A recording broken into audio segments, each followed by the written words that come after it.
Good evening, folks. Welcome back to another Monday Night Live. So, I've got a little bit more of a smile on my face after the end of that football match.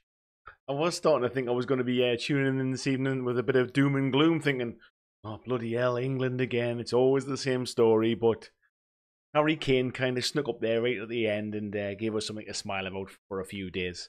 So, how's everyone doing? Hope everyone had a nice weekend. Hope everyone had a nice Father's Day, whether it was your father or whether you're the father with children or visiting father-in-laws or even if you've got a dog. I was talking to somebody today on the telephone who said that his girlfriend had bought him a Father's Day card from their dog. So who knows what you'll have been celebrating yesterday. But we've got a few of our very nice regulars in this evening already. So we've got Mark in. Good evening, Mark. We've got Christian in as well. Christian was just asking me tonight if we were still having this or had I succumbed to the football. Luckily, I think the football finished kind of 5 minutes before the live stream, so it all worked out perfectly. So yeah, thanks Christian. Yep, thanks for giving me the nudge tonight to get everything sorted as well. We've got Steve from Steve Small World in. Good evening, Steve. How are you doing, my friend? We've got Josie in as well from Green Stuff Games. Hi, Josie. How are you doing? So you've been churning out the interviews there that you did at Games Expo. I've still got a pile that I've still got to edit yet. I've had a bit of a hectic couple of weeks since then. But yeah, I'm going on holiday this week, so I'm trying to get them edited in the next few days so I can plan them for while I'm away on holiday. We've got Adam Rogers in. I'll read. Adam, how are you doing? We've also got Alex in as well. Nice to see you, Alex. How are you doing, my friend? He says, evening, mister. Got to get ready for work, but thought I'd pop in and say hi. England made it hard work as usual. Yeah, I was just saying I wasn't expecting to come on with a smile on my face tonight after, a couple of penalty decisions that could have gone our way, one that didn't go our way. Never mind, we got the result we needed to get the tournament off to a good start for a change. So thanks for popping in, mate, no matter how long you can stay. We've got Jamie in as well, just back from Centre Parks. I heard in places I didn't know existed. I saw that you'd headed down there, mate. I saw the little video of your son as well with that science experiment with the big bubble he was standing inside. That looked amazing. Josie says she's getting there as well with all the videos. I'm quite impressed, Josie. I mean, you've had some really, really good videos there, and you definitely seem to cram in a hell of a lot. I got a little bit of recording done, and then I got sidetracked with all the games that I wanted to play. So I'm properly impressed with what you've managed to get done there. Well done. So I've had a bit of a hectic couple of weeks, if I'm honest. It's been a bit of a mad weekend with Father's Day with the kids and visiting my wife's dad, and it was my niece's birthday, so we went over there to see her birthday. Then I had to go and see my dad as well. So the weekend was a little bit hectic. Work-wise, last week we have our kind of mid-year conference where we have all our business setting for the next 6 months and our business plans to do. So last week I was away quite a bit. Today I've been in Leeds all day today. Got home about 6 o'clock tonight after being on the road since about 6 this morning. Picked the little lad up from nursery straight home, sorted him out, made some food while watching the football. So my videos have been a little bit lax. I'll be honest. I apologise to everybody, but I've been a bit lax of late. But we'll come on to that in a second anyway. So we've got Bazza's in as well. Underdog Peyton, nice to see you, Bazza. Thanks for joining us tonight. Alex is saying he thinks Kane was having a wrestling match as well as a footy game tonight. Every time we had a corner, he was wrestling to the ground. I was waiting to hear 1, 2, 3. He definitely got pulled around a bit. I think that they realised he was the threat. And I think the fact that he came up at the start and popped a goal in and one at the end there just goes to show I think they were right to kind of give him a little bit of close man marking. Adam shouting dirty Leeds. I think it's, yeah. Well, I would say that from my point of view, the England team, or certainly the game tonight, had a bit more interest than normal. Because we've had a few local boys for me who were in and amongst them teams. So I'm a Sunderland fan, even though I live in Newcastle now. I'm from Sunderland originally. So we have, if you're not into football, we have a pretty poor team. We were relegated from the Premier League into the Championship and then into the First Division in 3 seasons. So, yeah, my team's not too great. However, there's a few players in the England team who are from Sunderland and who used to play for Sunderland many years ago. And there was also a player for the Tunisian side as well who used to play for Sunderland or is technically still on the book. So that was interesting to watch those guys. But yeah, as Bazza says, we won, so it's okay. We can relax now. we can push football to the back for a little bit, and we can get back on and talk about games again. So, what's everybody been up to over the weekend? And everybody have a good Father's Day? Anybody get any nice little prezzies or anything that you want to like sort of hobby gifts, hobby presents that you got? You want to share about? Buzzer's saying there, no, not Sunderland. And there's Jamie just saying, there's the Patreon pledge gone as well. Yeah, sorry boys, you know, it's one of them things, you know, you where you're born and you stick with your team through thick and thin. Unfortunately, that's it's been more thin than thick, I'll be honest. So you boys, I'm assuming Buzzer, do I remember right, Buzzer? I think you're an Arsenal fan, aren't you? Did I see last week? I think you said you were an Arsenal fan. Jamie, I'm pretty sure I know you're a Newcastle fan. You guys have got nothing to worry about from my team anymore. So don't worry about that anymore. Don't worry about that. Just keep getting a little pop-up there to tell me my malware bites needs an update, but hopefully it doesn't do that on its own in the middle. Jamie, we've got Michael in as well, my miniature Peyton. Nice to see you, Michael, my friend. He says, talking about ping pong again. At the end of the day, it all worked out the right way for a change. Not that Germany knows how it can go if you don't get them goals in, doesn't it? And Brazil, I think, got a 1-1 draw today as well. Baz saying he got the new AOS, well ordered it. Nice one, Baz. What have you gone for, mate? Have you just gone for the box set? Have you gone just for the rules, or have you gone for a little bit of everything? I must admit, because I'm going on holiday, so when it comes out, I'm not actually here to pick it up. Funnily enough, the same thing happened last year as well with 8th edition box set as well. So I haven't pre-ordered anything. It's not something that's going to sell out technically, so I'm kind of holding back. I don't want to get swept up in the hype like I did with 8th edition, so I'm going to hold back, and then when I get back from holidays, then I'll decide what I'm doing with AOS. Christian said he got King of Tokyo with 2 expansions from the kids. I saw them pictures, Christian. Yeah, King of Tokyo is something I've thought about picking up myself, actually, after I picked up Smash Up after your recommendation, and I really enjoyed it. King of Tokyo has got a very similar kind of aesthetic to it, and I thought I might pick that up at some point, so be interested to hear what you think about it, mate. Adam says, no kids and don't like football, so I spent the day watching Germany, Mexico with my dad. Well, if you don't like football, that was a good game to watch, because that wasn't football either. So I'll be honest, I do like football, but the England game is the first match I've actually watched so far this World Cup. I've just been sort of mad busy with other stuff, so I've pretty much missed every game. Michael saying he's from Eindhoven, so he's a PSV fan. Not a single hair on his head a fan of that club. Yeah, I think their best days are probably behind them at the minute, aren't they? Josie's saying she spent ungodly amounts of cash on the AOS pre-order. Josie, that's not like you to dive in with both feet now, is it? Michael saying he did the same thing as well, and he's saying Kings of War, King of Kings of War bought into AOS. Bloody hell.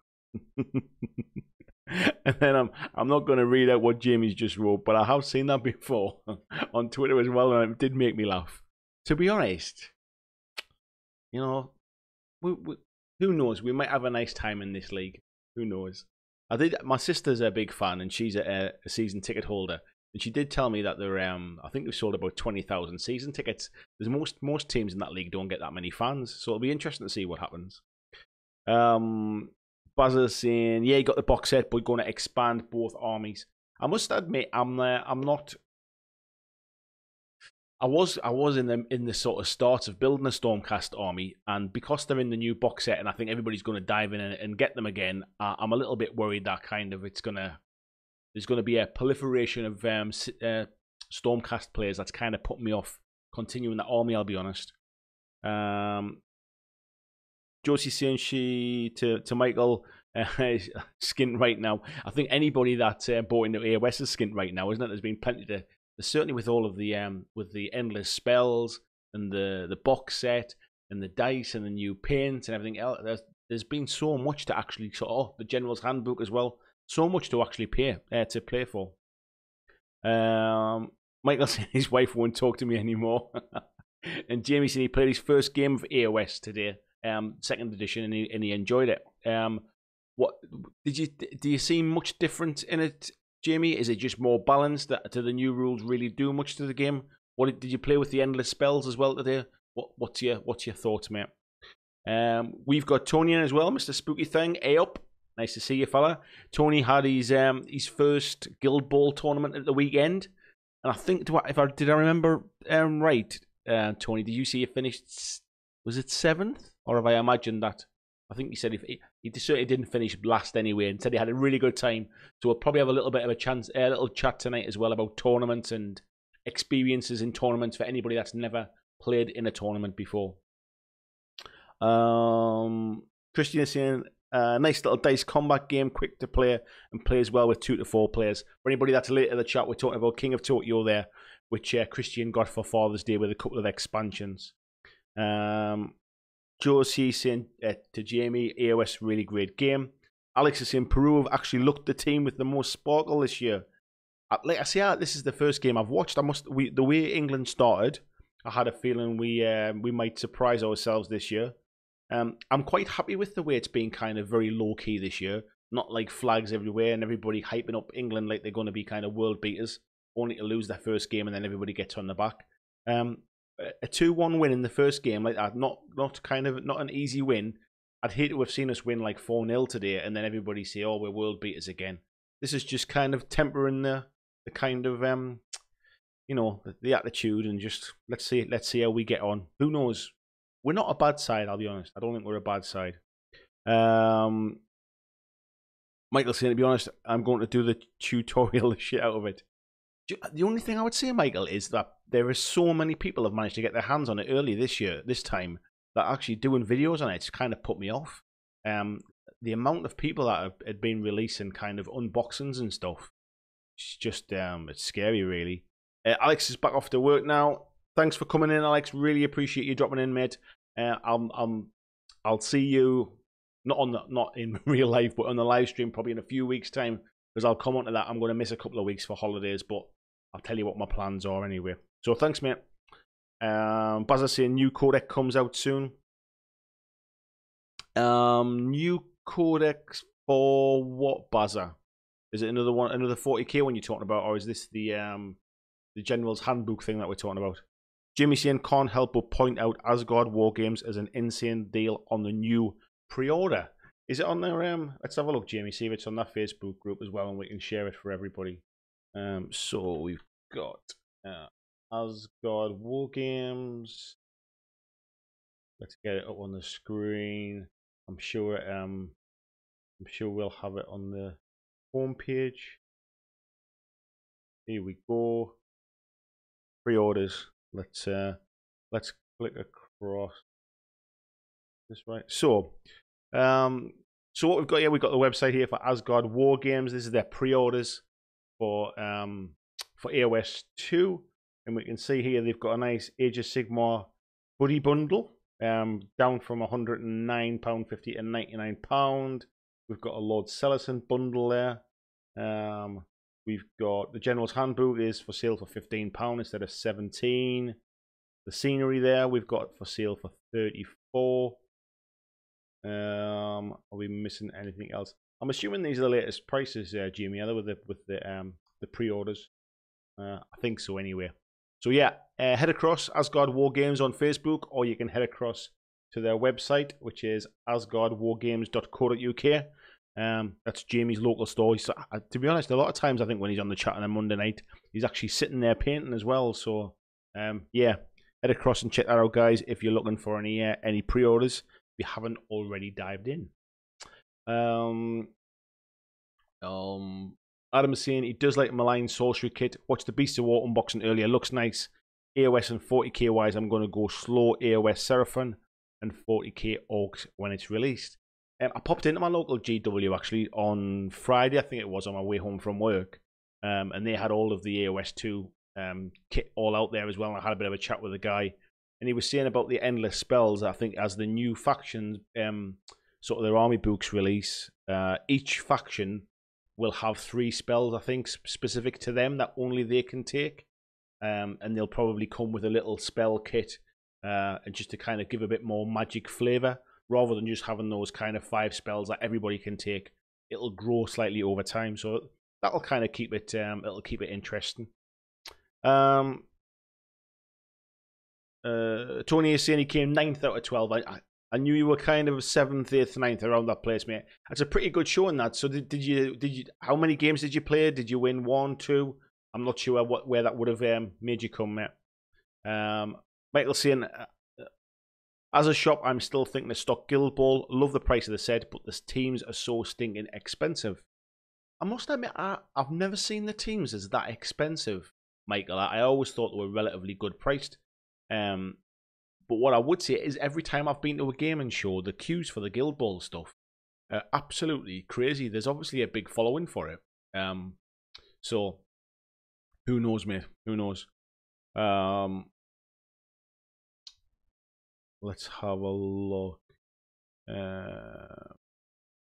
Jamie, oh, that's it. I've lost my place a little bit there. Jamie's saying it's more nuanced. It's more tactical. Command points are an interesting addition.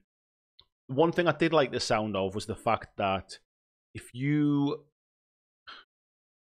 don't get the initiative to go first that turn, you get to move your spells first. So there becomes, like, getting a double turn isn't always the best thing you can do. Where historically it was just, if you get a double turn, just go for it. Now it's almost a case of, oh, well, I get to go first, but before that he gets to do his spells first, or she gets to do her spells first. So that's quite a nice little interesting turn of the game. Command dice, I'll have to look into. I must admit, I've not stayed that close to what the command dice do, but I assume you spend them like you do in 40k, where you can get extra re-rolls or benefits.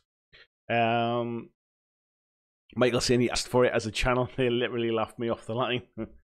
To be honest, I think a lot of people have been doing their unboxings by kind of going to their local stores and borrowing their local stores. But I think it was Saturday, my subscription feed was absolutely flooded with their unboxings of AOS stuff. So that must have been the day most of the kind of the independent stores got their hands on it. Right, where have we gone? I've lost my place now. Jamie's saying the new piling's quite nice too as well. I've not seen the difference with that one to see how it works. Is it more like 40k or is it different again, Jamie? Tony's saying he believes they're changing to plastics, so extra team boxes will be cheaper. Should find out for definite before season 4 in October. Yeah, they were going to do it like an Indiegogo campaign thing, weren't they, to try and fund doing the old metal ones in plastics, but I don't think it really got the momentum. I think most people already had their metal teams and didn't really want to change them to plastics. But I think they've decided to do that over time themselves. As the old metal molds deteriorate, they're going to replace them with plastic. So they're going to get there in the long run anyway. Buzz is saying Stormcast. Yeah, they've got the new, I forget what it's called, like the army book for AOS with the new, the guys who do spells, the wizard use, the magic users. I forget what they're called now. Let's think. Josie's saying, has any of you played a game called Mini Gangs? Anybody played that? Do you want to tell us about it, Josie? Tell us a little bit more. Not something I've actually heard of. Jamie saying the Lord Celestine deal. Let's have a look at that one. So, Lord Celestine deal. Wow, there's a lot of stuff in that. So, let's flick back across. Lord Celestine deal. You get, obviously, the box set. You get the box set. You get the General's Handbook. You get the Malign Sorcery spells. You get the command dice. You get the scenery dice. You get the wound counters. You get the objectives, the Shattered Dominion objectives, and you get the combat gauge as well for £169. That's not too bad at all, mate, is it? That's a bloody good price. So, yeah, if anybody's feeling a bit flush, had a bit of a flutter on the England win tonight, get yourself over to Asgard Wargames. Horrid person we've got in tonight. Nice to see you, my friend. Welcome to the chat tonight. Hope you're doing well. Hope you had a good weekend. And this saying, I have kickoff and I'm building a Fisherman's Guild team, but I find all of the counters overwhelming. At a glance, it reminded me of Blood Bowl, but it can't touch the simple charm of the old classic. There is quite a lot of counters, I would say. It definitely reminds me of, you can see the guys that designed the game Matt Hart and Rich Loxham definitely come from a War Machine background. I remember playing War Machine with them years ago at the old when the UK Games Expo was at. I forget where it was now, but it wasn't where it is now. But we used to play the War Machine European Championships, or the British Championships. It might have been was at the UK Games Expo, and I remember playing against them many years ago. There's so many kind of things to track. I think you have to have those tokens on the board. Thankfully, there's not a lot of models like there is in War Machine, so it doesn't look quite as complicated. But I get what you're saying. If it's not something that you're used to, it does look quite complicated. Adam's saying some spells get extra abilities depending on the realm you're playing. I think there's a lot more theme coming through, isn't there, in this version? My initial impression was it was just complicating things, but I would like to be proved wrong on that one, so we'll see how that goes. Jamie's saying, yeah, each faction going forward will get their own spell and scenery going forward.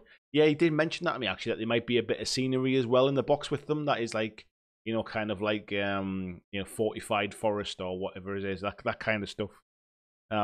Tony saying, horrid person. Personally, I can't stand Blood Bowl and find Gale Ball much simpler. You only use a few of the tokens depending on your team setup. I've only played a little bit of both games, and my personal opinion is I prefer Guild Ball, but then I never grew up with Blood Bowl, so I only got more into it, or I only actually played it when the new version came out. Was it a couple of years ago now, 18 months ago? So I'm not kind of ingrained in the history of playing it from years ago. Michael saying €65 for a 5-man team with 2 pieces of scenery versus 2 teams you can't get tokens, dice, and a board books. €65. To be honest, Mike, I didn't think they were as expensive as €65. I thought they were a bit cheaper than that. Certainly when I've seen them, I thought they were let's have a look on Steamforge's site. So look on Steamforge game. See what the prices are in British pounds. Maybe that's why it's maybe that's where it is. I'm sure they've got their own store as well here, haven't they? Am I imagining they have a store? Oh, they've got a web store. There it is. So let's head across to this one. Oh yeah, so the arts. I think there's a bit of a difference, isn't there? So there's some are £45 and some are £55. I think the ones I'd seen were on offer probably for about 35 or 40. 45. So let's have a look. Brewers Guild. Oh no, they're the old metal ones, I think, aren't they? So the Brewers Guilds are like 50 quid. The other side, Michael, as well, is I think as well, which also makes them. Let's try one of the newer one, the Hunters Guild. I think what also makes them quite pricey as well is they come across 2 box sets normally, don't they? So let's have a look. Farmers Guild. That one was a little bit longer ago, wasn't it? So yeah, the Farmers Guild are like 35 quid each for the 2 box sets.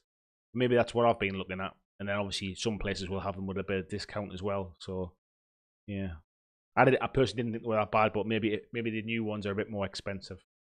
Let's have a look. Tony saying influence tokens. Plus influence tokens, then I momentum on a D, recorded momentum on a D10. Yeah, there is quite a bit of track, but I think that, to be honest, in most games there's quite a bit of track, isn't there, these days? Especially skirmish type games. We've got Revenant Tabletop Gaming in. Nice to see you, Anth. Welcome back to another Monday Night Live. Jamie is saying you can now orbit a base when you pile in. Ah, okay, so I always thought you could. You could do a 3-inch pile-in, couldn't you? As long as you never went further away from the closest model. I always thought that was how you could do it. Maybe I've misunderstood it in the past. Jamie saying it's the Sacrosanct Chamber. That's the thing I was trying to remember of with the Stormcast. Adam saying the objectives look nice. And you can use them for D&D. Yeah, they are quite nice, actually. Let's just let's get those objectives back up and have a quick look at those bad boys. Let's go across. So yeah, so there's like a tomb type thing. There's like a pile of weapons and shields. I like this kind of rock thing that looks like it's being chained down to stop it floating away. You've got some kind of stone statue with an axe in its head. Nice little chest full of treasure. And you've also got like another little chest with looks like potions and books with it. And then whatever the hell that is as well. No idea. But yeah, you've got some nice stuff there. Adam's also said he's played War Machine. It's all right, but I hate the flat terrain. We never played with flat terrain when I played. It seemed to become more popular after I stopped playing. It seemed to become a popular thing, but we used to play with proper terrain back then. Certainly in the tournaments and stuff, but it did become a thing much later on, I think. Hard person saying, Tony, I'm probably blinkered by sentimentality. Blood Bowl was my entry game, and it might be the atmosphere too. Blood Bowl was beer and pretzel, while Guild Ball is more competitive. I would say that Guild Ball is definitely, it's been designed to be a competitive game from scratch, and I think Blood Bowl has a lot more, some quirky rules in it, and a lot more look. I think it's a lot more dice roll dependent. Doesn't make it a bad game, but again, yeah, if you've kind of grown up with it and you're really, really ingrained in the rules and you know them inside out, I guess that's a bit harder to kind of, it's a bit harder to kind of come away from. Josie's saying, I don't know much about it, but it looks a lot of fun. It's post-apocalyptic skirmish game, and the models look great. Let's just pop out what was it called. It was called Mini Gangs, wasn't it? Let's see if we can get something up about it and see what it says. So we've got mini. Why is it called Mini Games? Come up wrong there. Mini Gang. Show me lots of Necromunda stuff. It's from a company called Ramshackle Games. So let's have a look at this. We'll send it across to the left one. So here we are, Mini Gangs. It's sort of a little bit of a gateway sort of core rules here. Looks like it comes with 4 miniatures, and it looks it's a 28mm skirmish game. You want the game to get your kids playing tabletop. Mini Gangs is for you. That's quite interesting then. It's obviously aimed at a younger audience. Some scarecrows there. 4 models for 10 quid. That's not too bad, is it, really, these days? Looks like they're plastic or resin. Or resin figures they are, sorry. Nice little sculpt on those. What else have we got? We've got BFSFGFT. Not even going to try and pretend that I'd know what that would stand for. But yeah, these are quite nice as well. Nice little models. Got a very much 40k-esque feel to it, I think it would be fair to say. Oh, this looks quite interesting, really. I'll have to do a bit more digging, Josie, and see a bit more about it. Tony is saying Guild Ball is definitely a more thinky game. Yeah, it's definitely about the interactions and the kind of what's the word I'm looking for? The buffs. Can't remember exactly what I'm thinking of, but that was it. GLC saying we should check it out. I just have. I need to check it out a bit further. Mark saying, anyone looking to go into tabletop gaming live this September? Yeah, let's. I can just see Josie's just asking what that is, so we'll bring that up as well. It's at the Alexandra Palace in London, and let's see, tabletop gaming live. Here we go. So, anybody who knows Tabletop Gaming, the magazine, it's those guys that are kind of running this. It says that there'll be places to buy things from. So we've got people like Warlord Games, Mantic, War Cradle, Magic Madhouse, Player Fusion. I think Player Fusion are the company that do the new Warhammer card game. Catan Studios, we've got TT Combat there, so you can imagine Troll Trader will be there with a hell of a lot of good deals again. Osprey, Days of Wonder, Fantasy Flight, Battle Foam. I'm just kind of skipping around them here, so apologies if I miss any of your favourites out. So there's going to be a lot of different companies there selling stuff. There's a huge open gaming area. There's a participation games and demo area. Trial loads of different games. Starfinder, Pathfinder, RuneQuest, Hero Quest, Call of Cthulhu, Gaslands. And there's also the first ever UK Gunslingers GT, which I assume is for Wild West Exodus. So yeah, it looks like it's going to be a big old show. I'd quite like to go myself, actually, and just to support it. It's the first year that it's happening, so it would be quite nice to go and show them some support. It's nice to see more gaming stuff in the UK. So yeah, that's what it's all about anyway. And then Mark is just doing a bit more digging, explain everybody what it is. Let's have a look. Adam is saying price. It's metal versus PVC. I'm not really sure what that one's about. Adam, was that about Guild Ball and Blood Bowl maybe?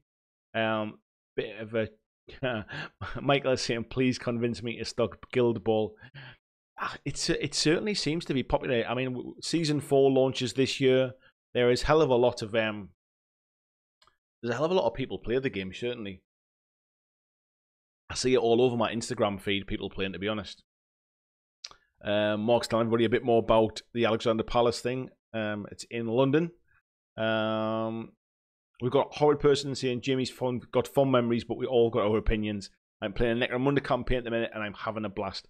Yeah, the guys at my club have just finished a Blood Bowl league, and I think also haven't quite finished it. We've got the final to play yet, but the 2 semi-finals have just been done, and again, they absolutely love it as well. We got Pete in tonight as well, Panzer. Nice to see you, buddy. How are you doing? What you been up to this weekend, mate? I saw you've had a little bit of a break from the mountains that you've been painting. I'm sure you're back on it again now, though. Tony's saying, from a retail perspective, Guild Ball is cheap buy-in, followed by 2 further revenue streams in dice, token sets, single model, blisters, acrylic tokens. What I would say, Michael, is it might be worth speaking to Steamforge about what their plans are for Season 4, if they're going to do another kind of kick-off set.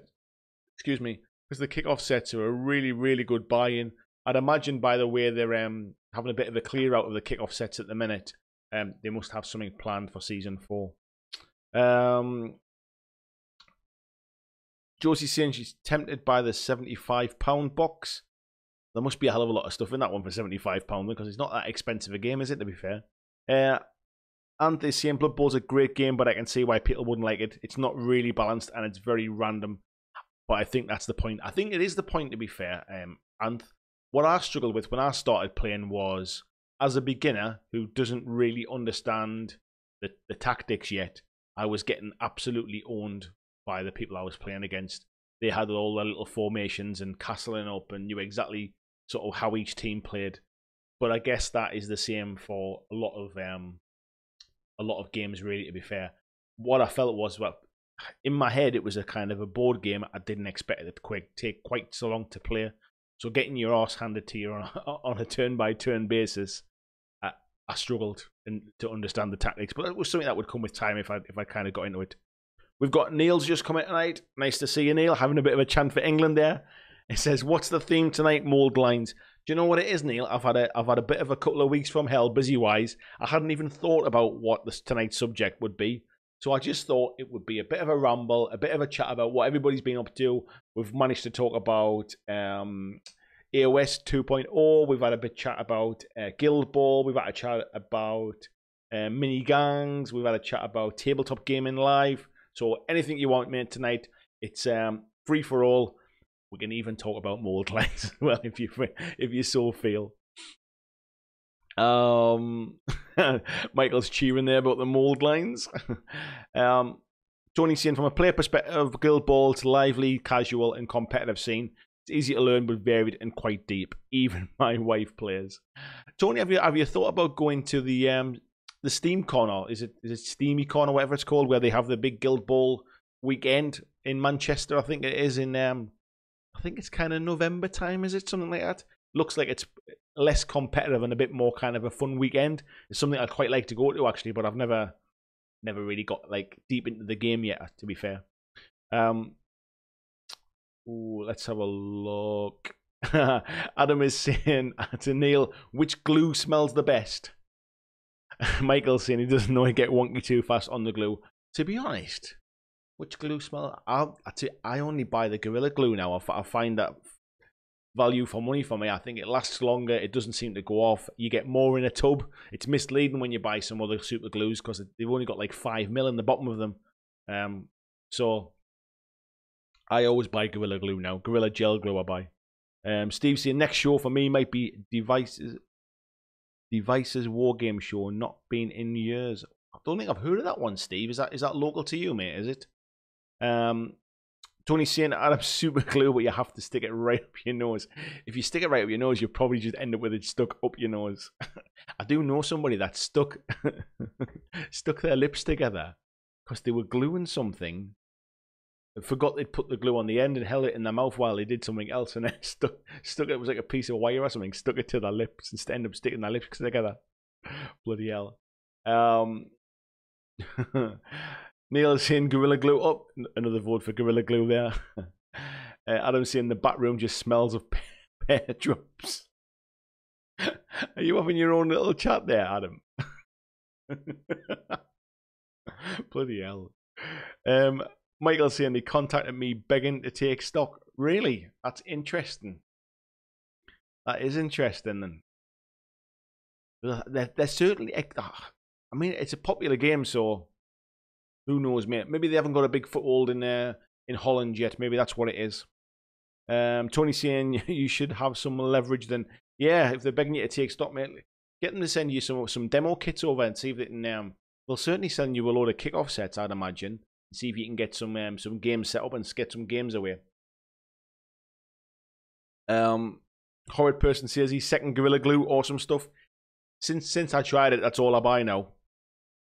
Pete saying he's doing well. He watched the footy and for the weekend. Being quiet as going for promotion and doing a lot of hours at work, but I am back. I did see that, Pete. I don't know whether you've heard anything or not yet, but if not, good luck. And if you have, I hope it all worked out well for you. He says he also just bought the Nordheim expansion for Conan board game. I didn't realise there'd been any expansions actually.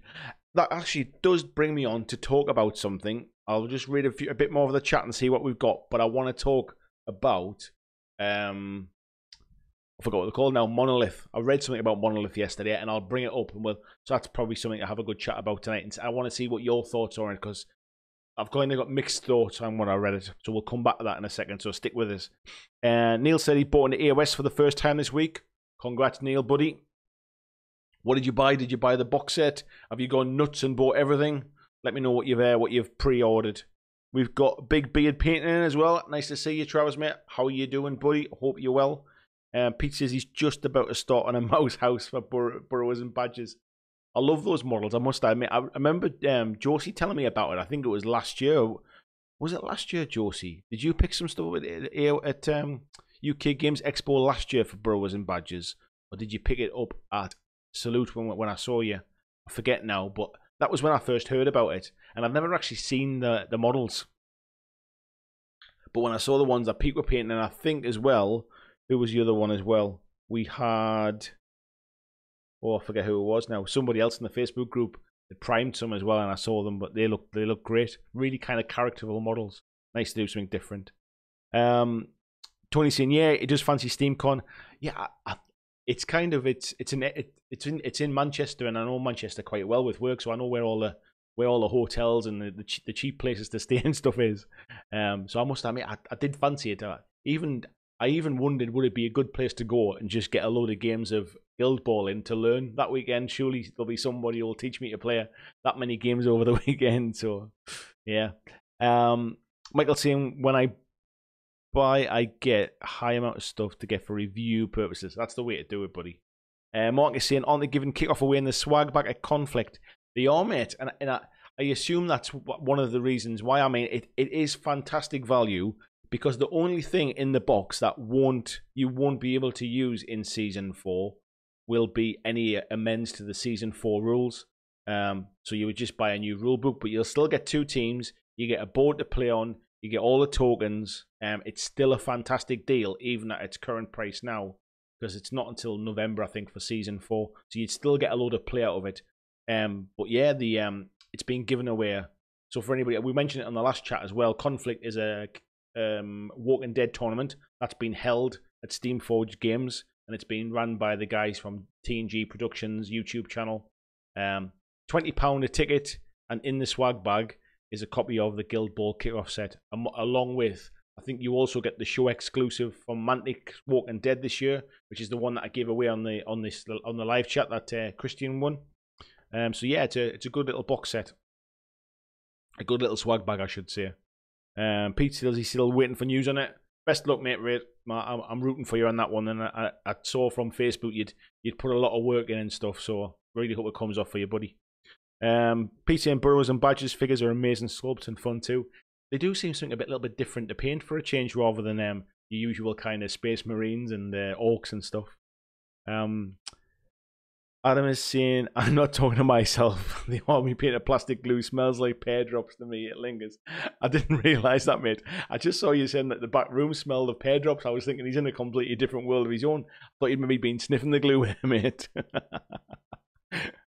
Oh, I didn't realise it smells of pear drops. Pete's in 3 expansions for Burrows and Badges. For Conan, sorry. And the Burrows and Badges figures are amazing sculpts and fun too. Good stuff, buddy. Neil saying the box set and paints.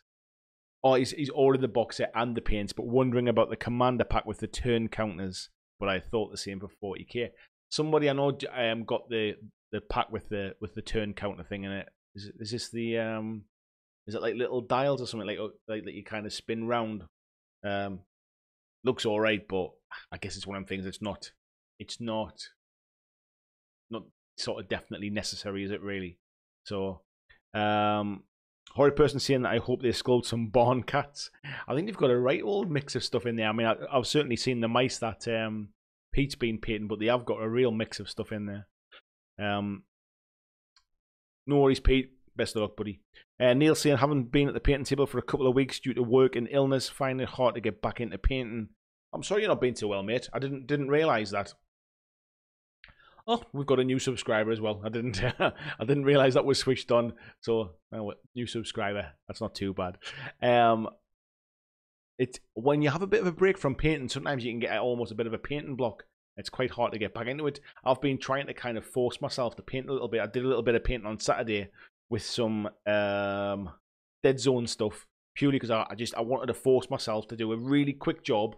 Actually, what I'll do is I'll share it for anybody that's not seen it. Let's see if we can. Let's see if I can even find it. To be honest, we'll go into the Facebook group. But just ignore me for a second while I'm chuntering away here. See if I can find the pictures of my Forge Fathers that I painted over the weekend. So scroll. He says. So yeah, has anybody else played Dead Zone? Is it something that you're interested in? Mantic are doing a summer campaign on Dead Zone. Last year they did a summer campaign on Kings of War, and I think the feedback was that it was a great idea, but it takes quite a lot of time and effort to get a Kings of War army up to take part in a summer campaign if you've never played the game before. So this year they've gone with Dead Zone, which means that you don't need a lot of models. So I thought I'd just paint up a little 100-point force for an intro game with my son Sam over the weekend, just to kind of get my head around how the rules play again. So I painted these up at the weekend. We've got the Forge Father, Steel Warrior, Huskal, I think. He's kind of the leader with his hammer there as well that you can't really see in a photograph. These two guys are just normal Steel Warriors, and then this one's got a Dragon's Breath Flamethrower as well. And basically, I did these in 2 hours. I did a really quick red airbrush sort of base coat over a primer. I then got an orange, I think it's called Wild Rider Red, which is a GW colour, a bit orangey. Did a bit of a highlight across the top of it. Bit of a wash over that, and then pick out some of the highlights again. And then just a bit of a dry brush over the grey base as well. Really quick little job. Didn't take me long at all. And they look great on the table. I was quite happy with them. And the game we played, for anybody that doesn't really know Dead Zone, that's what a Dead Zone board looks like. So when you, let me just, this bit of terrain you get in the box set, and basically it's played on this, these are 3x3 squares. It's played on an 8x8 board, and it also works in 3 dimensions as well. So you work kind of in cubes, and the idea is being, you've got some like sort of VPs here that you get for standing on these objectives at the end of a turn, where you get VPs. You get VPs for killing your opponent's models, and there's some other bits of objectives and things as well. But yeah, I found it a really interesting, quite a quick game. It was really, the rules are dead easy to pick up.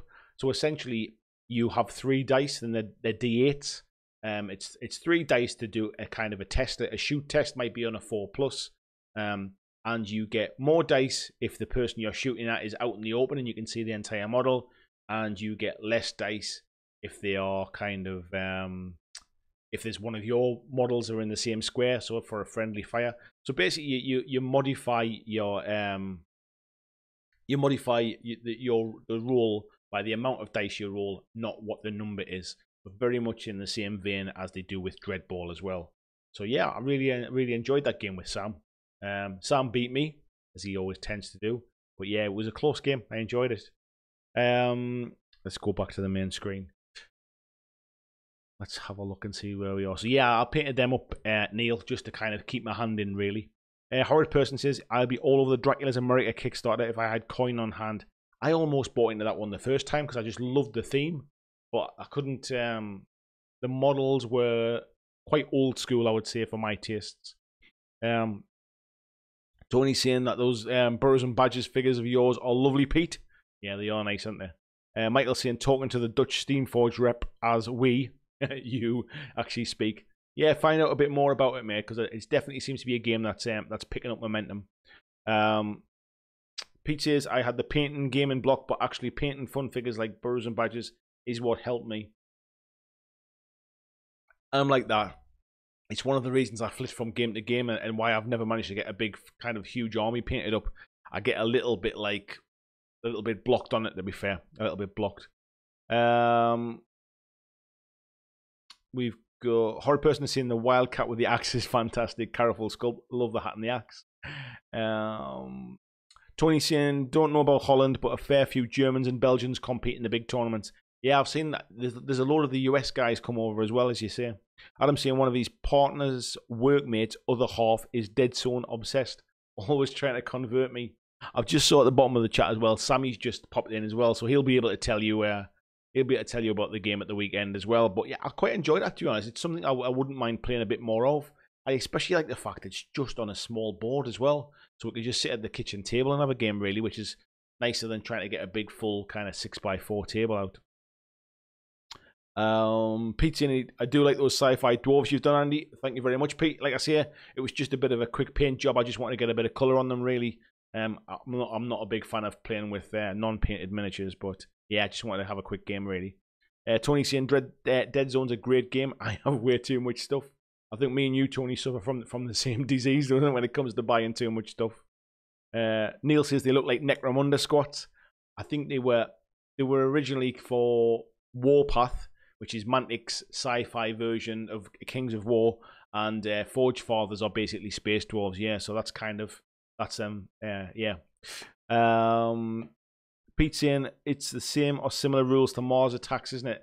Yeah, Mars Attacks is almost like a more simplified version of Dead Zone, without the kind of the 3D terrain and stuff. But it's that similar kind of just starting with the 3 dice, and you either add to the dice pool or take away from the dice pool with D8s.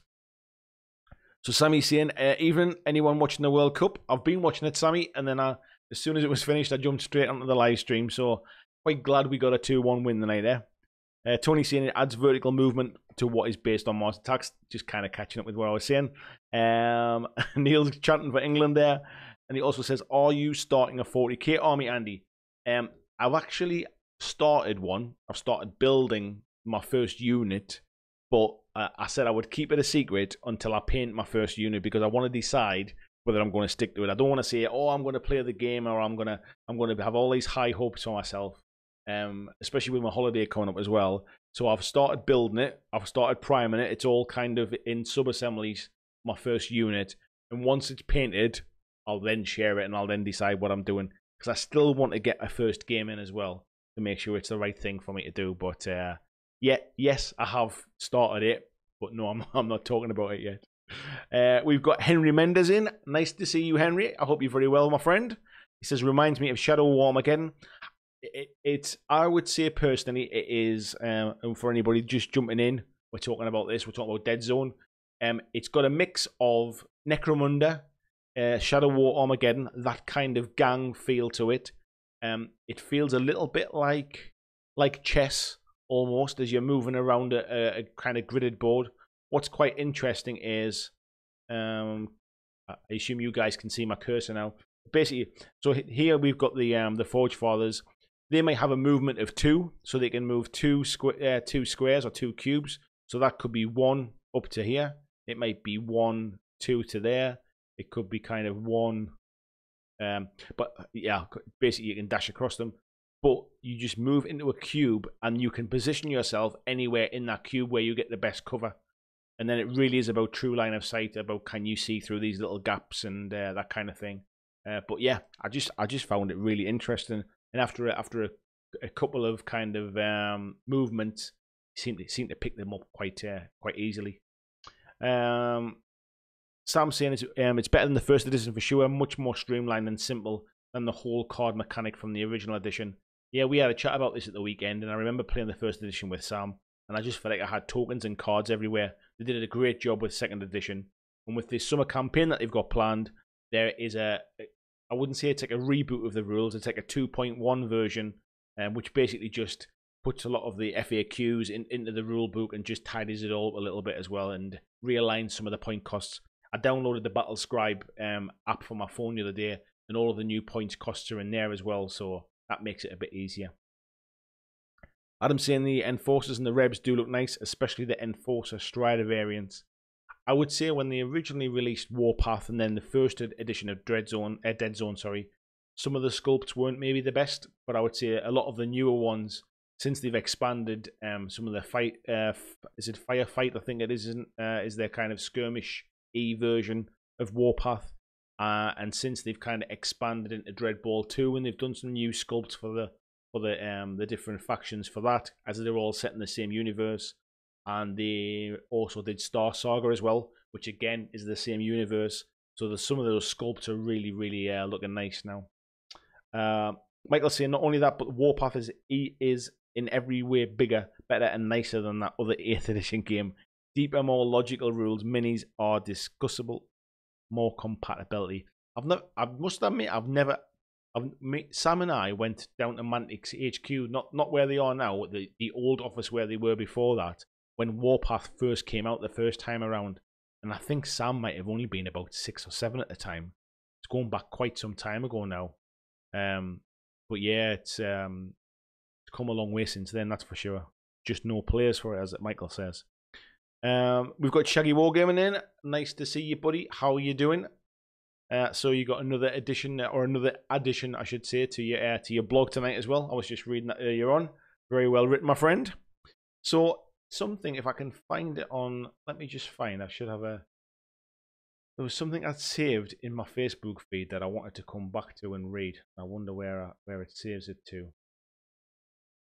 I don't know where it saves it. Have a think, see where about. In here, I don't know where to find it now, but we'll keep going and I'll find it while we're chatting. But basically, it was about Monolith, so the company that makes Conan and the company that makes Batman miniatures game. See if I can find the on here. So it was basically an announcement that they are have a look. See it on their it's on their webpage. So basically, what they're doing is, I can't find it. I'll have to just paraphrase it. So apologies if I make any mistakes. But essentially, what they did was they kickstarted Conan. They made the money they needed to launch it. They then went to retail, and by the time any distributors took their cut, by the time any retailers took their cut, and it got to the customer, they basically didn't make any money on it. They made pretty much nothing on the retail release. So what they did was their next game, Batman, they decided we're doing Kickstarter only, and we're not going to retail. We're not going to give distributors a cut. We're not going to give retailers a cut. We're going to make sure that the game is really good value and that the gamer, the end user, gets value for money. So it was Kickstarter only, and I've backed it because I love Batman. But I've backed it. What I saw yesterday was, and I forget the name of the game that they're talking about being their next launch. I'm just seeing if I can skim over here and see what I can see. I can't see the name of it. But basically, their next game launch, they're going to launch on Kickstarter again. However, what they're going to do is they are going to manufacture. So they're going to actually fund the game themselves. They're going to make 10,000 copies of the game. There's going to be 5,000 for the US, and there's going to be 5,000 for mainland Europe, or for Europe, I should say, like the EU. And they are going to go to Kickstarter with the finished game. And essentially, it's just a pre-order system. And once Kickstarter is finished, or they've sold those 10,000 copies, Kickstarter ends and they ship them out. So it'll be the first time you go to Kickstarter and you don't have to wait 12 months, basically, for it to deliver. And part of me thinks it's a great idea. I hate waiting for Kickstarters. Part of me thinks we're basically cutting out the retail things. And it's fine for a board game that has no further support and doesn't have any expansions or any of that sort of thing. But I can't help but thinking that this could be a really bad move long term if it becomes successful and other people decide that this is the way to do it. If you can pre-order it and get it dead quick, and they're just cutting out the entire kind of supply chain, if you like, yes, you get it for a good price, but then all of your gaming stores disappear. You know, all of that kind of somewhere to go and game with your buddies, that all disappears. I was really surprised about that. So it'll be interesting to know what you guys think of that. Michael saying, problem with Wolfpath is there's absolutely no video support from Mantic. Complete radio silence. Well, to be honest, Mantic are all looking at the minute. I don't know if anybody's seen it. They're looking for 3 positions for their company, and one of them is a video content producer, I think the title is. So maybe there's some plans to try and change that for the future. Shaggy is saying, Talking Dead Zone, I have the first edition, not played it, but the minis were a bit of a pain to put together. Now the version 2 rules are free, maybe it's worth a go. The minis were a bit of a pain, especially in that first edition. Some of those Enforcer minis, there were some very small parts, and there wasn't very... I seem to remember there wasn't really any instructions on how they went together either. But yeah, version 2, I would say, is a much better game. Version 1 was a good game. It was just a bit overly complicated for what it was. Version 2 is a much more streamlined version. Really, really good. Michael saying if Mantic supported the game a bit more rather than sneaking in some minis per month, it would be bigger. Yeah, it's hard. I mean, Mantic are not a huge company. I know everybody thinks that they're big, but I think they're a company, I think, that almost... It's maybe not the right way to say it, but punches above their weight, really. I think the guys that work for Mantic work really, really hard, and they put out so much product that it looks like they're a bigger company than they are, I think. It's almost kind of their own worst enemy, that they do so much and they're everywhere, but I think it is just a small group of people working exceptionally hard and doing some really good work. So I think they give the impression that this huge company that's starting to try and grow a little bit anyway. Shaggy saying, cheers, not a problem, mate, it was a good read. Adam saying that they're currently hiring video and community people. Yep, I just mentioned that as well, yeah. Horrid Person says, I should have been posting links to my Necromunda project on the group. I knew there was a place I've got to put them. You should definitely do. Who do I know who you are, Horrid Person? I don't think I know you from your YouTube name. Who are you in the group, mate? Let me know. Because I can't keep calling you a Horrid Person. That's not very nice, is it? Christine is saying, I saw the announcement. You're talking about only 5,000 copies each for USA and Europe. Yeah, I guess I think actually 10,000 copies of a board game apparently is pretty good going. Like for a game that's sort of unknown, if you like.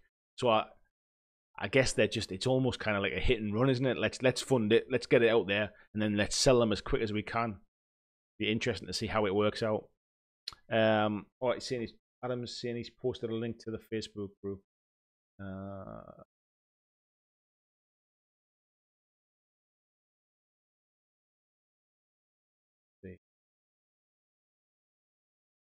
Yeah, here we are.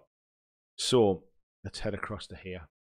So yeah, so this is about re-establishing the risk factor at the center of the model. And I won't read the entire thing, but essentially, so this is the new game. It's called Claustrophobia 1643. They're going to deliver 5,000 to the US hub and 5,000 to the European hub without any backer or distributor having previously ordered them. and then they're going to go to Kickstarter and basically sell them through a pre-order system, really, until they're all gone. Miniatures look beautiful. I have no problems with their game design or with their miniatures. But what they're basically saying is that this crowdfunding has evolved now, and that basically they want to just try and get the best value to the customer rather than paying an intermediary supply chain. But I can't help but thinking there's more to it than that. It's not that simple.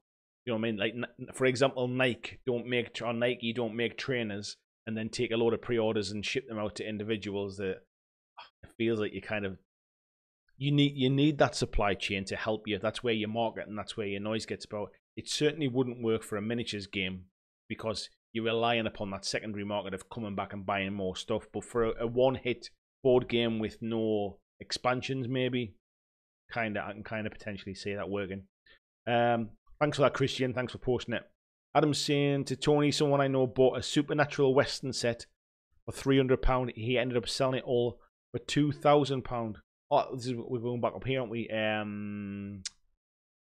Tony is saying it's an interesting idea, but that's where the second-hand market prices get stupid crazy. That's exactly the reason that when I was on the fence about Batman, I just thought I'll go in and buy it, because if I change my mind by the end, it's not going to retail. I'll be able to sell it for more than I paid for it. So why back out? I might as well just get it and I'll see what it's like when it comes. Mark is saying he was going to go for the website manager position, but they couldn't afford me. I've got no idea what they'd pay me, so I can't. I've got no idea how much they pay for website managers. To be fair, I don't know what the value is in wages. Neil saying I try to pop into a model shop in Chesley Street and not just buy models and games online. Yeah, I bought my Star Wars Legion core set from a local store to try and keep these local sort of smaller shops open as well. We have to kind of support the local. I know you get some great deals online, and there's companies who don't have the overheads of running a shop and stuff. But it's those small communities that bring people. It's those small shops that bring new people into the hobby and keeps it evolving. And it's where you build up a group of gaming friends and stuff. So yeah, I agree. I think you should kind of support your local ones. We got Family Gamers in 777. What's up? Catching it live again. Nice to see you, buddy. I was just listening to a couple of Dead Zone podcasts on my drive home from work tonight, and I saw that you guys are quite heavily involved in them as well. So well done on the podcast as well as your videos. I also watched your unboxing of Dread Ball 2 as well tonight as well. It was a good video. Well done. Michael saying, "Sigh, result, I'm going to stock Guild Ball." That was easily swayed, buddy. You've gone from not going to do it to done it. Well done, mate. Let's have a look. Horrid person is saying, too old school for video, Andy, but I blog. Who does that these days? I'll tell you who does that, mate. Shaggy Wargaming further up there. So we showed it off last week, but I might as well show it off again this week. He does a grand job. So where was it? If I can find it in my Facebook feed, here we go. So Shaggy Wargaming does a blog, shaggywargaming.blogspot.com. Loads of bits of reviews. This week, or today I should say, it was a review of the war theme model box. I won't go in and unveil it all. You can head across and read it. But yeah, so if you want to speak to somebody else who's doing blogging, horrid person, get across and speak to Shaggy Wargaming, and he'll give you some tips as well. Panzer says, I personally hate the way companies who go to Kickstarters and you can only get it there, and it means you have to buy everything at once. Personally, not sure. That's the problem with for me, is that, for example, the Batman one, I knew if I didn't buy the bits and pieces there and then, I could never have them. And I really had to just say, what will I realistically play with? What will I play with all the expansions? Will it sit on my shelf like everything else? So I only bought what I thought I'll play. I bought into Hellboy, and again at the minute I'm waiting for the pledge manager to come round, but I don't know how many of the expansions I'll buy into. I know I'll be able to buy them at retail later on. And I've also currently gone into Solomon Kane as well. And again, I'm I'm on the fence a little bit with that one. There seems to be it's kind of took a bit of a lull in the middle. I'll see how that one goes.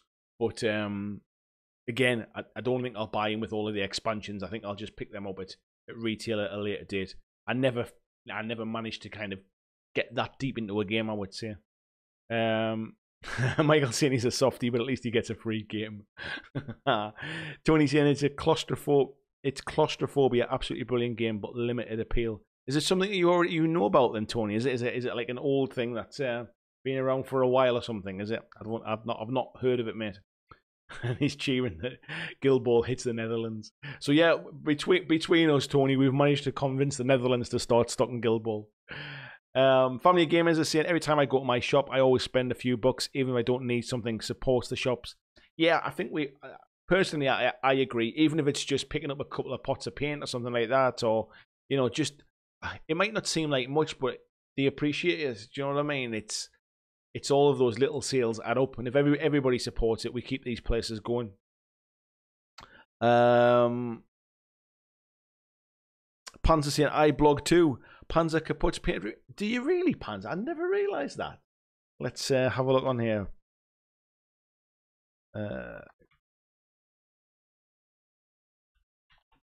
Sorry for the silence there. I'm a man. I can only do one thing at a time. So let's head across to Panzer as well then. I never knew you had a blog, buddy. All this time, I didn't realise you had a blog. So yeah, there's another one as well. So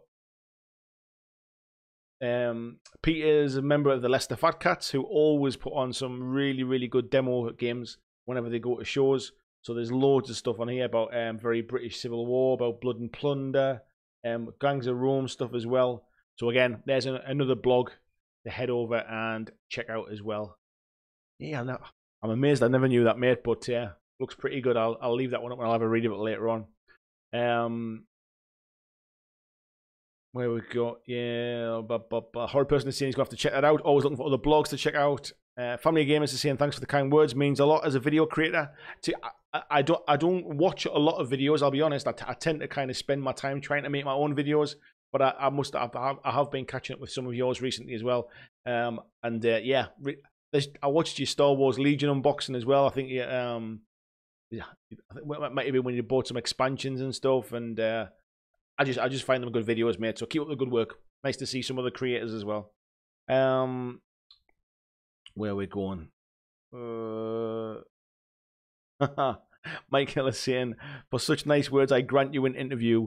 I'm MTG and more. Yeah, definitely. Michael's doing a series where he talks to other YouTube channels and asks them 7 questions about how they got into YouTube making and stuff like that. So have a chat with them and get yourself an interview set up for his channel. It'll be good fun. Mr. Spooky Thing says, I own Claustrophobia. It's a 2-player asymmetric dice placement, procedurally generated dungeon combat, and it's fantastic. Really well balanced and doesn't outstay its welcome. There you go. Bit more information about Claustrophobia. I just saw the chat's moving around quite fast tonight. I'm trying to keep up. Shaggy is saying, cheers, Andy, and Horror Person, feel free to get in touch. Family Gamers is saying, Michael, let's do it. Want to sit with my son and do the interview? Yeah, definitely get the two of you to do it together, because it's good to see the two of you on your channel as well.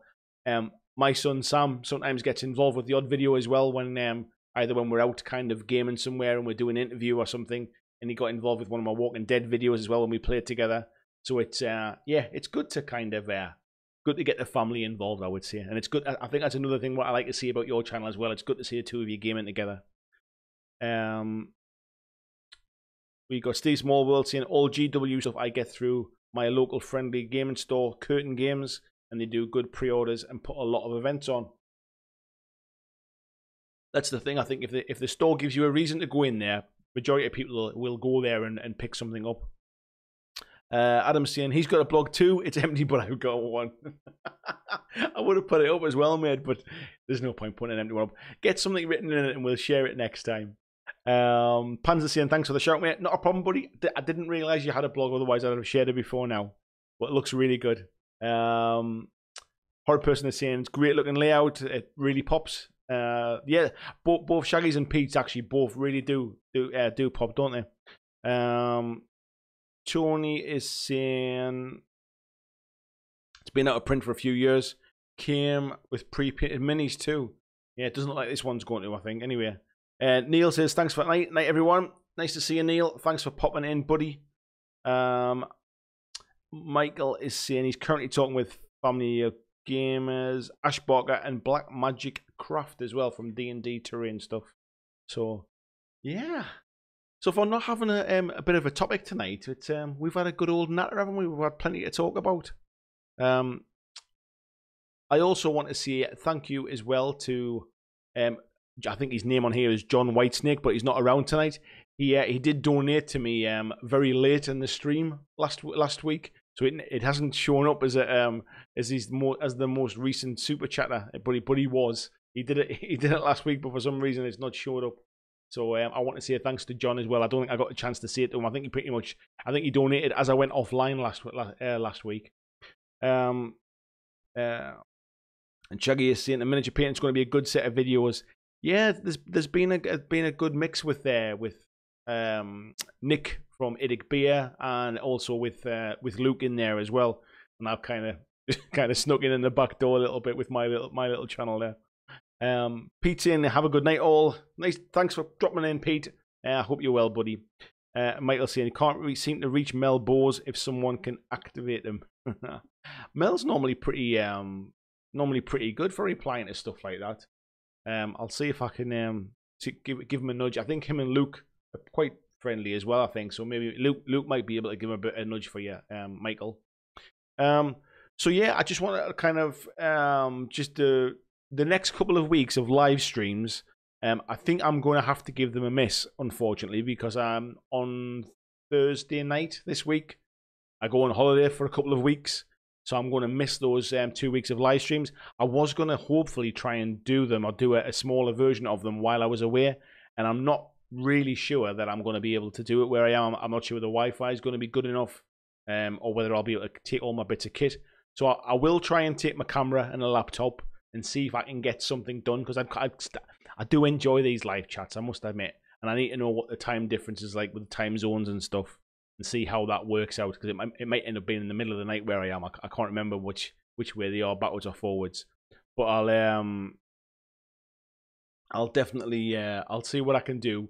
But what I will have is I'll have a few videos lined up for while I'm away. So I've got some interviews that I did at UK Games Expo. So we'll get those ones up. So it won't be 2 weeks of no videos. Minimal. I'll get one video a week up ready for you guys for when I get back and we can catch up. And I'll try and also get involved with the Facebook and stuff while I'm away as well. So yeah, I'll see what I can manage. Adam is saying Mel's not doing too well at the minute, so may not feel like it. I didn't realise that, Adam. I hope he's if he ever gets to hear this, I hope he's all right, and I hope if he ever needs any support, I'm sure that the gaming community's out there to help him as well. Family Gamers is saying, Andy, I was listening to your Star Wars podcast. You spoke about battle reports. We've been doing them for a few years. What's the type that interests you the most? I tend not to watch a lot of long battle reports. I think if I can watch a game that kind of gets down to probably about 30 minutes, I'll sit and watch that. But there's some battle reports that are on for like 2.5, 3 hours. I find that's a little bit too much to watch personally. But the ones that are really short, I almost kind of lose my thread of what's happening. I think I watch them more for the kind of to see the fun between people. To like the game is almost, for me personally, I think sometimes the game is almost secondary. It's a game it has to be a game I'm interested in, but then I like to see the kind of the conversation between the players. Really, one I used to quite enjoy watching was the Mastercrafted gaming guys who did the Kings of War videos. I didn't really play Kings of War, but I enjoyed the kind of the banter that they had, kind of as two friends playing the game. So yeah, that's the kind of thing I think I enjoy to watch. Anthony's saying, good show, mate. I'm off, take it easy. Thanks, buddy. Thanks for coming in again. Nice to see you. Michael is saying, talk to Nick. He said to get in contact with Gamza, so I did on Facebook. Then Nick replies that Gamza's not available for quite some time. Yeah, he seems to have gone missing as well recently as well. I'm not sure exactly where Gamza's gone as well. We've got Wargamer Online in, saying, yo, nice to see you, Wargamer Online. I don't know which one of you Wargamer Online folks it is, but thank you very much for dropping into the chat tonight. Michael is saying, on Gamsa's account, my video, my bat rep. Yeah, I forgot you did your Kings of War bat rep as well. That was pretty good as well, Michael. Like I say, I think for me, I'm not a mega competitive gamer, so I'm not necessarily in it for the tactics. For me, it's more I'm looking for the enjoyment, for the actual entertainment of just watching people having a good game kind of thing. We've got Robbie Lassian in. Good morning, everyone. Are we at the start or the end of the stream? We've probably got about another 10-15 minutes, Robbie, I would say. So, yeah, you're coming in a little bit at the end, but it's always good to have you, mate. So thank you very much for coming in. Really good to have you involved. Tony said he's got to shoot. Have a great couple of weeks, guys. Travel safe, Andy. Thank you very much, Tony. I'll still be in touch, probably. I'll be on Twitter and all that kind of stuff while I'm lying by the pool, no doubt. But I'm not sure I'll be able to get my live streams done. So there'll be some videos up while I'm away, but I'm not sure I'll be as active as I normally am.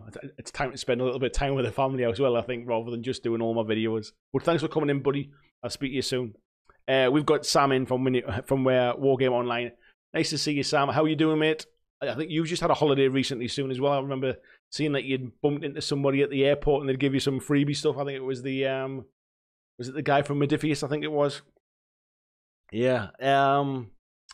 Michael is saying, Nick replied on Gamza's account that Gamza was not available, and he told me to get in contact with Gamza. Oh, now I understand it, mate. Now I understand it. Adam is saying, to Wargamer Online, is the bolt action abandoned? We'll let Sam answer that one, I'm not sure. Horrid Person says, I want a stirring story out of my games. The tactics usually evade me. I'm a little bit like that. I have played competitive games sort of back when I had more time to dedicate to really getting my head around the games and when I was more focused on one particular game. But these days, I'm in it for the fun. I must admit, I'm in it just to have a laugh, and whether it's me playing with my son Sam, whether it's me playing with the guys from my gaming group, or whether it's me trying to introduce my brother-in-law to a new game or something like that, I'm in it for the fun. And that's kind of why I skip around between many different games. And I guess that's probably why you guys are kind of hang around the channel a little bit as well. You like to see different games, and you certainly don't come to my channel for tactics, that's for sure. Anyway,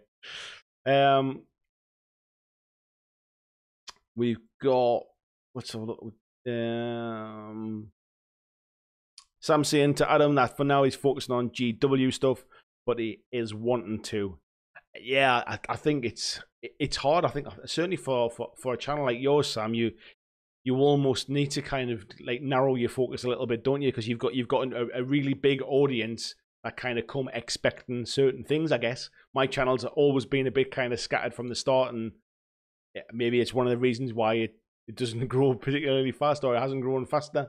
But it's my hobby, and that's why I enjoy doing. But you guys are obviously a bit more professional than I am. Sam was saying you booked it Saturday UK Games Expo and left on the Sunday. That's how you book holidays. I like that. That's the way to have a holiday. It says I'm bumping into the crown from there at the airport. That's exactly the way. I love a really short notice holiday. I once when my wife found out that she was pregnant with our son, and he's coming up to 2 in September, so it's quite some time ago. I kind of instantly booked a last minute holiday just to kind of like before she kind of got very heavily pregnant and before she became too tired to do anything.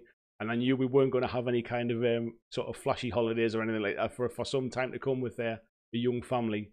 Yeah, I booked a last minute holiday, and it was such a nice feeling to just like almost next week we're going on holiday, or kind of 2 days time we're going on holiday. It was lush. Really enjoyed it. Adam is saying scattershot blackjack, proper Wild West. You been sniffing that army painted glue again, mate? Family Gamers are saying, I just do what we do. We do what we enjoy and hope people come along for the fun. Yeah, that's exactly where I am as well, buddy. I'd like to focus on one game for a bit of a longer period of time, and I think what I should probably do is try and get a batch of videos done together while I'm kind of into that one game. But yeah, I kind of have limited time, and my gaming tastes vary around a little bit as well. So my videos tend to, unfortunately. Sam is saying he thinks GW has so much for me to get through personally, but I'd love to try more varied games and paint different miniatures. What I would say, Sam, is do you play other stuff kind of when you're not filming? Is it a bit of a break from Games Workshop stuff? Or are you're such a huge fan of the Games Workshop stuff that you don't find kind of painting and filming it all is kind of is a chore kind of thing, or is it still hobby for you while you're making the videos as well? I've always wondered that from channels that focus on kind of one particular game or one particular manufacturer. Michael saying he can't wait. Oh, we got Josie saying I'm off. Good luck editing your UK Games Expo videos.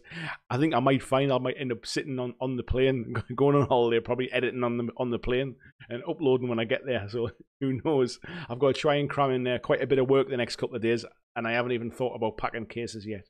So yeah, thanks Josie. Take care. Michael said I can't wait to receive a demo copy of Wild West Exodus. Yeah, I got sent a copy by War Cradle of the Gunfight at Red Oak set, and I must admit it's fantastic value. Really, really good value for what you get in there. I've had a demo game of it as well. I really enjoyed the game. It just seemed quite. I wouldn't say it was a bad game. It just felt like it was the rules weren't they weren't the kind of game that I could just pick up now and again. I couldn't like. I couldn't just dive in and out like I do. That's one of the reasons I've not really gotten into it. I love the aesthetic of the game. I love the background of the game. The miniatures are beautiful. I just felt like it's not the kind of game I can just kind of have one foot in. And that's why I haven't played it. Adam says no, just the eclectic nature of the channel live streams.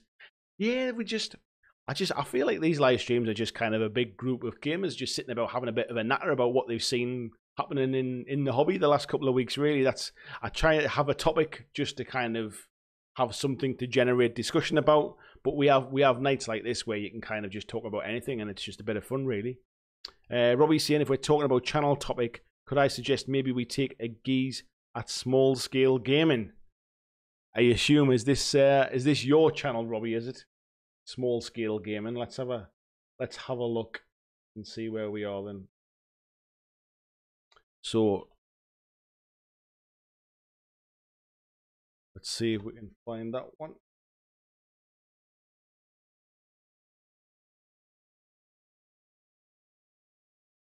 Is this the one we're looking at, Robbie? Is this your channel here? Small scale gaming. We just started it.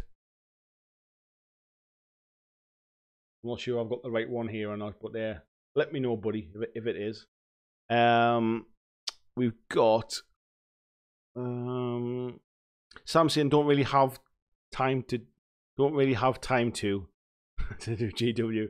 Trying to get a better balance between playing, painting, editing, and then life without getting too drained from it. Yeah, I mean, what you guys are doing is something I would love to do. I'm quite envious of the fact you've managed to kind of to carve that out as a bit of a career for you, and doing something that you'll love as your job is kind of is the ultimate, no matter how much hard work it is. But I can imagine there's a point where doing your hobby as a job ceases to become fun at times. But yeah, you guys are doing a great job. Just keep doing what you're doing, I would say. Adam's saying Robbie last small model count of 15mm.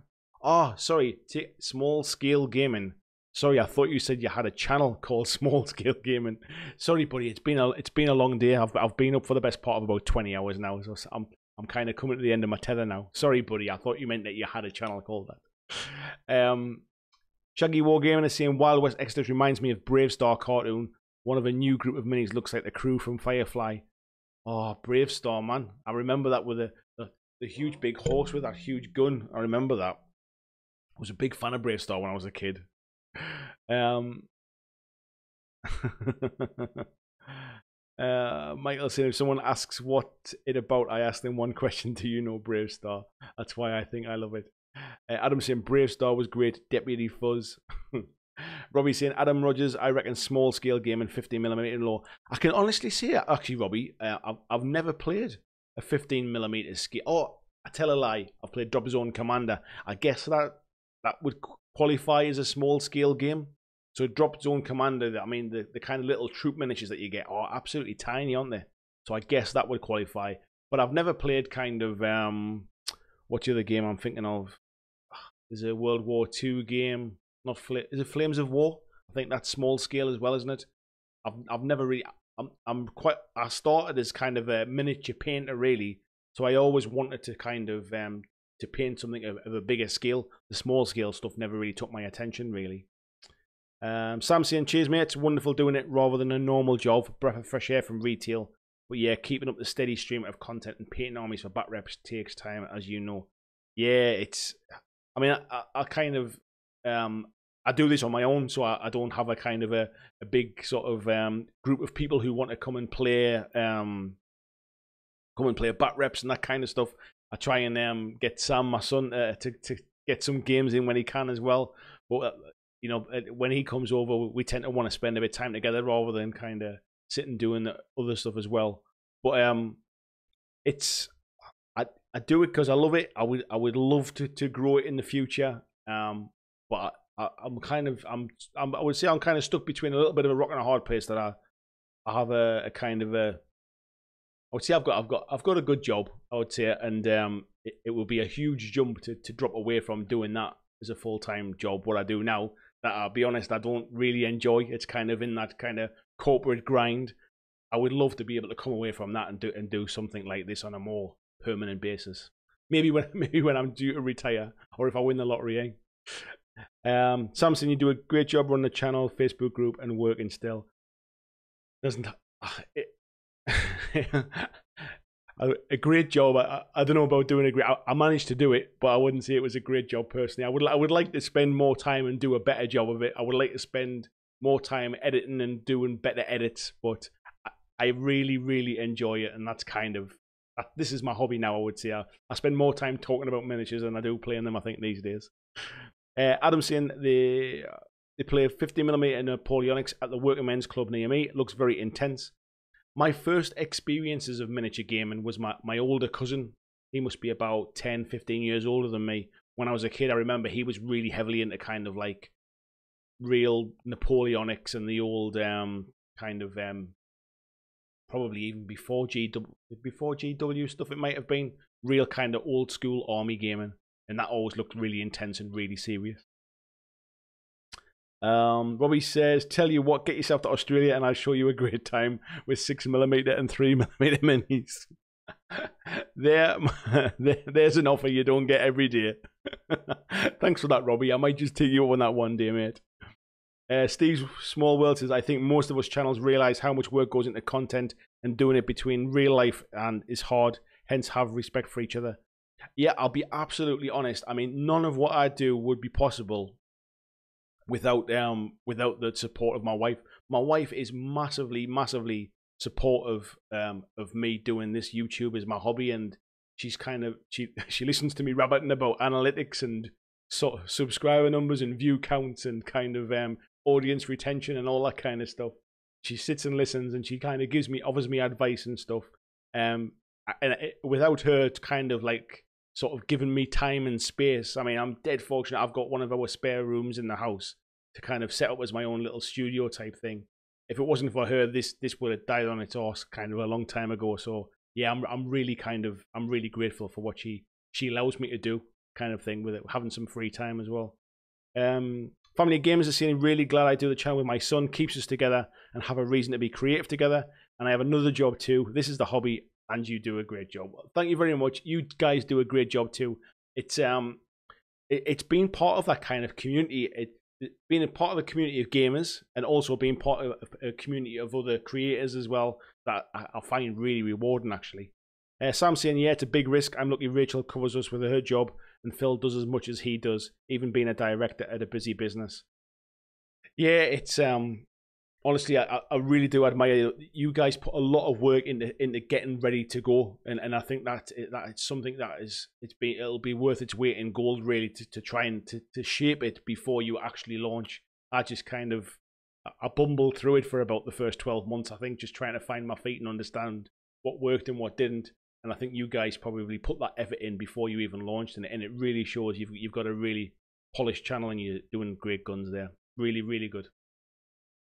Michael says, doing a channel is, for me at least, a form of stress release. I just film almost everything I do game-wise. I think if you game a lot and you can film it, I think it's half the battle, I think. Because I don't game as much, I have to try and kind of think of stuff I can cover on my own, because I film it and record myself kind of as a one-man thing.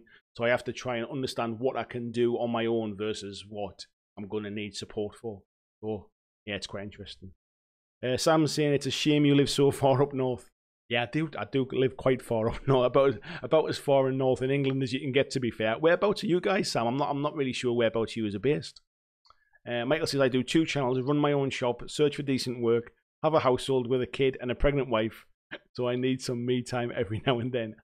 I'm surprised you get any time with that, to be honest, buddy. Family Gamers saying, what's Sam's channel? Sam's channel is Wargamer Online. Mate, if you go to, if you click, actually, where Wargamer Online is, if you have a look on the chat bar, there should be the 3 little dots. If you click on that and click go to channel, and then actually let's bring it up on here. I'll bring it up on.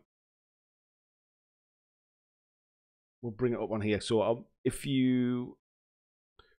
this is the Wargamer Online channel. They have a nice little subscriber base there of over 10,000 subscribers. Not too shabby at all. If you're into anything that is GW, these guys will cover it.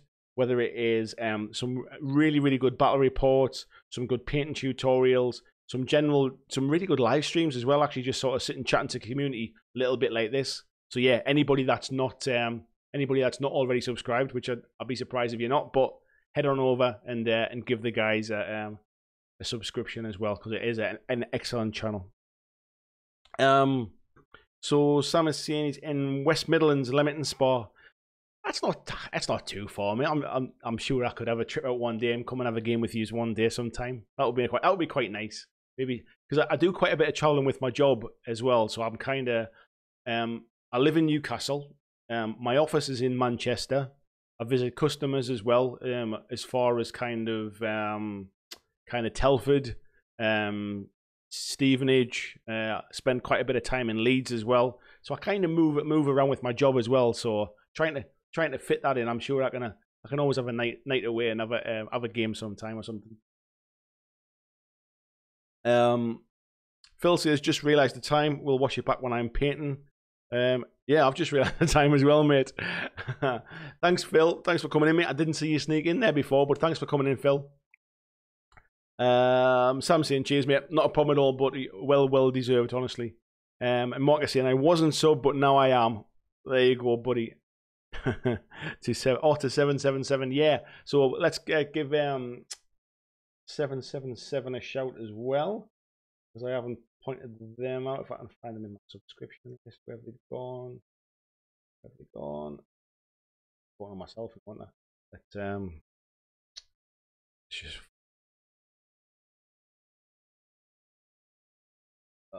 family of gamers. Dead air. That's not what you want, is it? When you've got a live stream, a bit of dead air. Keep just chatting on my own. Right. So we've got family of gamers here as well. So anybody that hasn't subscribed, we cover a lot of different Mantic games. So we've got things in here like we've got a Dreadball 2 unboxing that I just watched today. We've got some. There was a live stream giveaway they did not too long ago. Some Dead Zone stuff. There's a little bit of 40k there as well with some Nurgle. Bit of White Scars. There's some. I noticed the guys were at Adepticon as well, doing a Dead Zone tournament. So yeah, plenty of different bits and pieces on that channel as well. So yeah, again, worth checking out as well. So then, folks, what we've got here. Sam said, anytime you're welcome, game chat or hobby session or gin drinking if Phil's around. Gin's not really my tipple, but I don't mind it, and I do like a scotch, so I'll bring some with me if I do get down and visit. But yeah, I'll be in touch, mate. I'm sure at some point I'll be traveling around. It'd be nice to have a game, even just to kind of have a catch up sometime. Adam shouting dirty leads. Big B painting, you ever up near Doncaster? Now and again, mate. Yeah, so the company I work for, we manufacture products that a lot of the big supermarkets sell. So I visit kind of Morrison's and Asda, and I also go down to people like Tesco and to like Costco head office as well, down south as well. So yeah, I kind of move around in those circles, mate. So yeah, I'm never too far away from Doncaster. I've been to Doncaster with a load of football mates actually for a few nights out, and I've really enjoyed it. So any excuse to come back's always a good night. Right, folks, I think I'm going to call it there tonight because I've, like I say, I've been up for about 20 hours, so I'm starting to flag a little bit now, and I've still got a pile of stuff I need to do tonight before going to bed. So, thank you very much, everybody, for the chat tonight. Really appreciate it. Like I say, I'm going on holiday this week, so there'll be two weeks of live chat missing. So I apologise for that, but we will be back to normal in a couple of weeks' time. Anybody that isn't a member of the Facebook group, head on over there, and we'll get some chat in there about what our first topic back is going to be. Because you guys will have to keep me up to date on what's been happening, because I'll probably have had a little bit of a time away from it. Last couple of bits of chats there. Family of Gamers is saying thanks, Andy, from other two Andys from Family of Gamers. You're awesome. You guys are awesome too. Do a great job. Keep it up, man. Robbie's saying got to head off to work. Have a good one, everyone.